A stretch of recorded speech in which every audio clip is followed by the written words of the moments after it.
Shri Radhe Radhe milk centre. हमारे पास शुद्ध दही, दूध, घी, खोवा, श्रीखंड, बासुंदी, पनीर और स्वादिष्ट मिठाइयाँ मिलेंगी।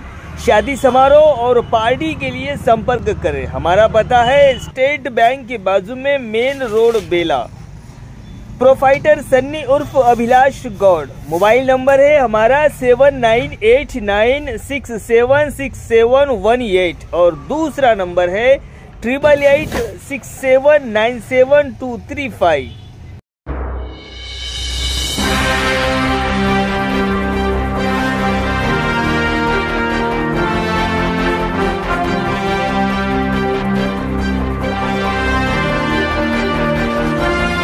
नमस्कार, माय माउली हिंदी समाचार में आपका स्वागत है और मैं हूं शेख इस्माइल। बेला मंडल केंद्र के स्थानीय अंबेडकर चौराहे पर एमआरपीएस आदिलाबाद के जिला अध्यक्ष अरेली मल्लेश ने अंबेडकर की प्रतिमा पर माल्यार्पण कर स्थानीय मंडल समिति के साथ एक संवाददाता सम्मेलन का आयोजन किया। इस अवसर पर आदिलाबाद जिला एमआरपीएस अध्यक्ष मल्लेश ने कहा है कि सभी को एससी वर्गीकरण में योगदान देना चाहिए जो कई सालों से लंबित है।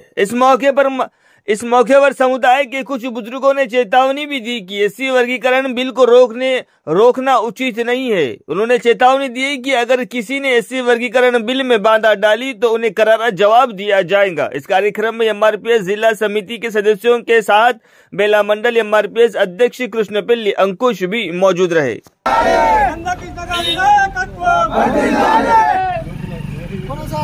అంబేద్కర్ ఆశయాలను బాబు జగజీవనరావు ఆశయాలను అమలు చేసుకునేంత వరకు పోరాటం చేద్దాం. జై మాదిగా వర్గీకరణ ద్రోహులారా, జై మాదిగా.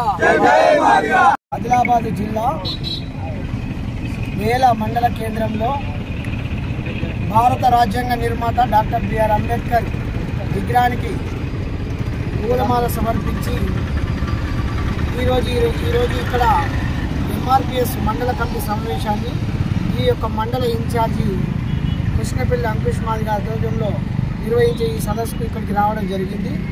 ముందుగా తెలంగాణ మరియు దేశవ్యాప్తంగా ఉన్నటువంటి మరియు అన్ని వర్గాల ప్రజలందరికీ కూడా మాదిగ రిజర్వేషన్ పోరాట సమితి పక్షాన ఈరోజు నూతన సంవత్సర శుభాకాంక్షలు తెలియజేస్తూ ఈరోజు ఈ యొక్క ఎంఆర్పిఎస్ మండల సమావేశానికి ముఖ్య ఉద్దేశం షెడ్యూల్ కులాల రిజర్వేషన్ల సాధించుకునేందుకు, ఎస్సీల ఏబీసీ వర్గీకరణ సాధించుకునేందుకు గౌరవనీయులు మందకృష్ణ మాదిగ నేతృత్వంలో 1994 నుంచి నేడు 2024 వరకంటే సుదీర్ఘంగా 30 సంవత్సరాలుగా ఈ దేశంలో ఒక సామాజిక న్యాయం ద్వారా ఎస్సీలను ఏబీసీలు వర్గీకరణ చేస్తే 58 కులాలకు సమన్వయం పంపిణీ జరుగుతుందని ఈ భారతదేశంలో ఒక అలిపెరుగని పోరాటం చేస్తూ 30 సంవత్సరాలుగా అలిపెరుగని పోరాటం గౌరవనీయులు మందకృష్ణ మాదిగ గారి నేతృత్వంలో చేయడం జరుగుతుంది. ఈ పోరాటానికి దేశంలో ఉన్నటువంటి అన్ని సామాజిక వర్గాలు, ప్రజా సంఘాలు, పౌర సమాజం, మేధావులు, అన్ని రాజకీయ పార్టీలు మరియు ప్రభుత్వాలు నియమించినటువంటి కమిషన్లు ముక్త కంఠంతో ఏకీభవించి న్యాయస్థానమైనటువంటి సుప్రీంకోర్టు కూడా ఎస్సీ వర్గీకరణ మీద స్పష్టమైనటువంటి అధికారాలను రాష్ట్ర ప్రభుత్వాలకు కల్పిస్తూ తీర్పు ఇవ్వడము ఆగస్టు 1వ తారీఖు నాడు జరిగింది. ఆగస్టు 1వ తారీఖు నాడు తీర్పు ఇస్తే ఈ రాష్ట్ర ప్రభుత్వంలో ఉన్నటువంటి ఏదైతే గౌరవనీయులు తెలంగాణ రాష్ట్ర ముఖ్యమంత్రి రేవంత్ రెడ్డి గారు నిండు శాసనసభలో వర్గీకరణ చేసి తీరుతాం, అవసరం అనుకుంటే ఆర్డినెన్స్ తీసుకొస్తాం, ఇప్పుడున్నటువంటి నోటిఫికేషన్ ఇచ్చిన నోటిఫికేషన్ వర్గీకరణ ఇంప్లిమెంటేషన్ తీసుకురావడం కోసము అవసరం అనుకుంటే ఆర్డినెన్స్ తీసుకొస్తామని మాట ఇచ్చి ఆ మాటను ఈ యొక్క ఏదైతే వర్గీకరణను వ్యతిరేకిస్తున్నటువంటి ఏదైతే మాల స్వార్థపరులైనటువంటి కొంతమంది తమ రాజకీయ స్వలాభం కోసం వారి యొక్క పేద ఏదైతే అమాయకమైనటువంటి మాలలో ముందట పెట్టి అడ్డుకుంటున్నటువంటి తీరుకు నిరసనగా గౌరవనీయులు మందకృష్ణ మాదిగ గారి నేతృత్వంలో ఫిబ్రవరి 7వ తారీఖు నాడు 1,00,000 డప్పులు 1000 గొంతులతోని ఈ యొక్క కార్యక్రమాన్ని హైదరాబాద్లో నిర్వహించబోతున్నాం.